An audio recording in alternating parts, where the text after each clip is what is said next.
সত্তৰ বিঘাত এনে মিনিমাম কিমান টকা ইনকাম এবাৰ 15-20 ভিতৰত হ'ব লাখৰ ওপৰত 15-20 লাখ টকা খেতি কৰি 3 মাহত খেতি কৰি যদি 15-20 লাখ টকা ইনকাম কৰিব পৰা যায় তেনেহলে কেলে চেন্নাই কেৰেলা যাব লাগে হয় নাই অলপ নিজৰ ঠাইখিনিত কষ্ট কৰিলে হৈ যায় কি কলে চাউলাওয়া মই পছনা মানে ভাল পাইছো কৈছে মানে আলু খানি মানে কি কলে বলে ভালকে কৈ দিয়কচোন আলু খানি মানে ভাল পাইছে কৈছো আপোনালোকৰ চাউলাওয়া মই পছনা মই মানে আলু খানি না কাম কৰিবলে চাউলাওয়া মই পছনা মই পছনা মই আপোনালোকে ধানৰ বাৰীত দেখিছে তিলৰ বাৰীত দেখিছে কঠীয়া তলিত দেখিছে আলু বাৰীত কিন্তু মোক দেখি পোৱা নাছিলে ন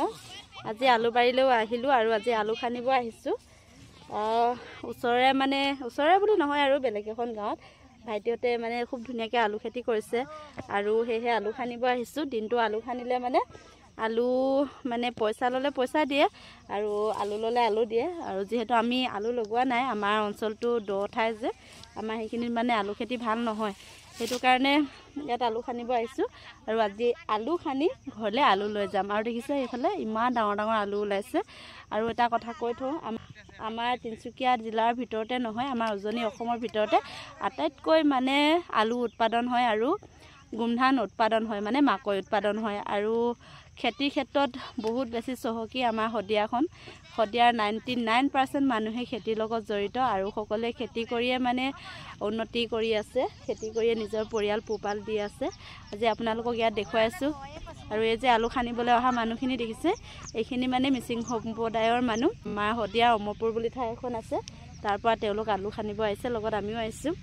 আপোনালোকক দেখুৱাওঁ আলু খানিবলৈ কেনেকুৱা লাগে আৰু কেনেকুৱা ধুনীয়া আলু ওলাইছে আৰু আপোনালোকক যদি বহুত বেছিকৈ আলু লাগে তেনেহ'লে পশ্চিম শদিয়ালৈ আহিব বা মোক কমেণ্টত জনাব মই আপোনালোকক যোগাযোগ কৰি দিম আহকচোন এতিয়া আলু খানো আৰু আপোনালোকক দেখুৱাওঁ আলু কেনেকৈ ওলাইছে আৰু এইফালে দেখুৱাই দিওঁ আমাৰ আলু খেতিৰ মালিকজন এইফালে আমাৰ সপোন ভাইটি কি খবৰ ভালনে ভাল আলু খেতি বহুত ধুনীয়া আছে ন এবাৰ ধুনীয়া হৈছে বুলি ক'ব লাগিব কিমান বিঘা লগাইছে আলু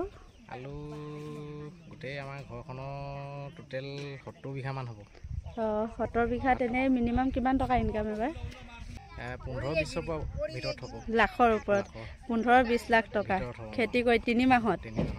মাহত খেতি কৰি যদি 15-20 লাখ টকা ইনকাম কৰিব পৰা যায় তেনেহ'লে কেলে চেন্নাই কেৰেলা যাব লাগে হয় নাই অলপ নিজৰ ঠাইখিনিত কষ্ট কৰিলে হৈ যায় আৰু শুভেচ্ছা জনাইছোঁ তোমাৰ খেতি আৰু বেছি ভাল হওক এতিয়া আলু খানো দেই সঁচাই আমাৰ শদিয়াৰ মানুহ বহুত কষ্ট কৰিব পাৰে দেই হয় নাই কওকচোন আপুনি কেইবেগ খানিলে 12 বেগ দুইজনে মিলি নে অকলে দুইজনে মিলি এফালে দেখিছে ইয়াত মানে যিসকল মানুহে আলু খানিবলৈ আহিছে তেওঁলোকে আচলতে আলু লৈ যায় পইচাটো নলয় এবেগ আলু খনাৰ দাম 40 টকা 50 টকা কিন্তু তেওঁলোকে